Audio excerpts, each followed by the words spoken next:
Hey, what is going on, guys? In today's video, we're going to be talking about the best prismatic aspects, fragments, and abilities for the final shape. If you enjoyed today's video, do me a favor, hit the like button and sub to the channel. It goes a long way and helps me greatly. Anyways, with no further ado, let's get into it. Oh, side note, we're doing a final shape giveaway. To enter, hit the like button, sub to the channel, and comment down below how much you're enjoying the final shape so far. Alright, that's enough yapping for me. Let's get to the point. Alrighty. So we can see I finally unlocked Prismatic. I ran the campaign earlier. Still have to do the final mission. Now, I did post a video on how to unlock all aspects and fragments and stuff, and I'm still kind of working on that, as we can see. But, after doing a lot of research and listening in, for Titans, I'll cover Warlocks and Hunters in another video, but, stay tuned for the Titans. So, for the Super, depending on DPS, these axes do really good DPS, like 40k per hit, and you summon like 6 of them, right? So that's a nice, 300k damage just from the super. You could use T-Crash with, Cursor of the Falling Star. But, I personally like this new Twilight Arsenal ability. And then for Transcendence, we use this one right here. It's a prismatic grenade. This is the electric snare. Press Q to throw an explosive device energized with strand matter and arc energy that detonates in supercharged suspending bursts. The suspended target takes heavy damage over time and chains jolting lightning to any nearby targets. This, very, very good. Now, for abilities, Towering Barricade. They did nerf Towering Barricade. You can use Rally Barricade. In this scenario, I will be using Rally Barricade because of the faster, cooldown and the nerf they did to the Towering Barricade. For Jump, Strafe Lift all the way, guys. Strafe Lift is either Strafe Lift or Catapult. Do not use High Lift. Just use Strafe or Catapult. Now, for ability-wise, this is really, really preference. Thunderclap is good for DPS. Hammers is okay. Frenzy Blade is awesome. I use Frenzy Blade. For Grenade, Glacier Grenade, or the Shackle Grenade. Shackle Grenade is nice, but by far right now, in my opinion, I like the Glacier. Now, for aspects, this is the fun part right here. This Unbreakable aspect is absolutely crazy. You essentially use your grenade and get an overshield that can tank an entire hit from a full Tormentor. Yeah, I was doing some testing on this thing. I'm going to have a video coming out later tonight on why you need to use this Unbreakable aspect. This aspect is obtained through the Funnel Shape campaign. I'm not quite sure if it's RNG. I just got it from a mission. Now, for Super, or for the other aspect, I only have Knockout unlocked. Ideally, for the other one, I definitely would say run Concentration. This will allow you to activate a solar wind of energy that will do a lot of damage to targets. Now, for Fragments, right? This one right here, Facet of Courage, your Arc and Solar and Void abilities deal increased damage to targets afflicted with Darkness debuffs. This is good for any endgame activity that's new because it uses those Darkness debuffs. Facet of Ruin, increase the size and damage of the burst when you shatter a stasis crystal, which synergizes here. This makes a huge difference.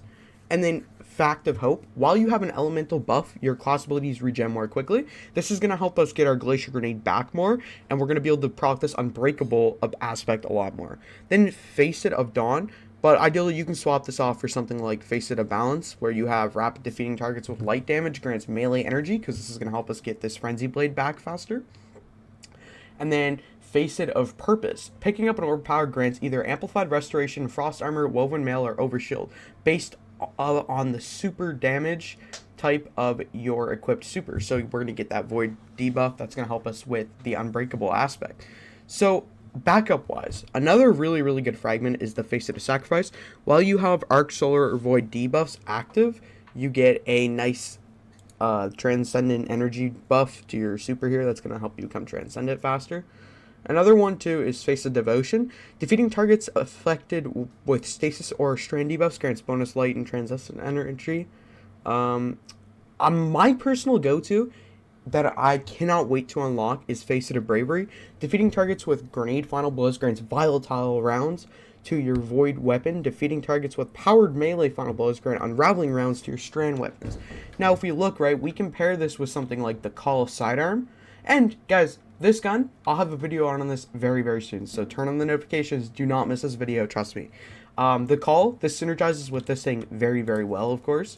So when we put that aspect on, we get a nice debuff with that gun specifically. The last but least good fragment, in my opinion, is going to be Fact of Purpose. Picking up an Orb of Power grants either Amplified Restoration, Frost Armor, Woven Mail. We did cover this one, but second place, Facet of Mending. Grenade Final Blows cure you, and your Transcendent Grenade Final Blows increase the strength of the effect, increasing damage. So ideally, those are going to be your go-to fragments when it comes to Prismatic Titan. I'm going to have a video out for the Titan and War, or the Hunter and Warlock, very soon. As you can see right here, I mean, the other fragments are just like Render's Lash. Unfortunately, there's no, you can't get Banner of War, which is kind of a disappointment. But yeah, this is ideally what you're going to want to use for the Prismatic Titan right here. They give you some of these fragments off the start, but I know some of them you have to manually unlock. And for those wondering about armor buffs, you get 10 discipline, 10 mobility, and then 10 strength, and then negative 10 recovery. Ideally, I have a really, really bad build right now. That will be fixed once, I get my level up. I hope this video helped you guys out. These are the aspects you're going to want to get for the Titan. See you in the next one. Peace. Thanks for watching.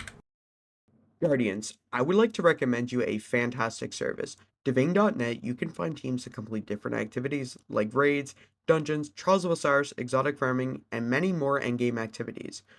The best part about the service is it does not require you to share your account information whatsoever. You don't need to give your login or password to order a service that you like. All you have to do is select the self-play option. To do this, select something you like. In this case, I'll do Crow Design. You're going to choose your clear option. I'll be doing the full clear, so click full clear. Then select the self-play option. As you can see right now, we have $25. To get a discount, make sure you type in code HECTIC for a 15% discount here. As we can see right now, our total is $25.05. If we apply this coupon, we get $24, so you save $1. I would highly advise doing this. From here, you're going to choose a payment method. There's Visa, PayPal, and a few other payment options. In this case, we'll be using Visa. From here, agree to the terms and services, and then proceed to checkout. I would highly recommend Niming.net, especially because the funnel shape is releasing and there's many awesome services that can be done. That's all for today, guys. I'll see you in the next one.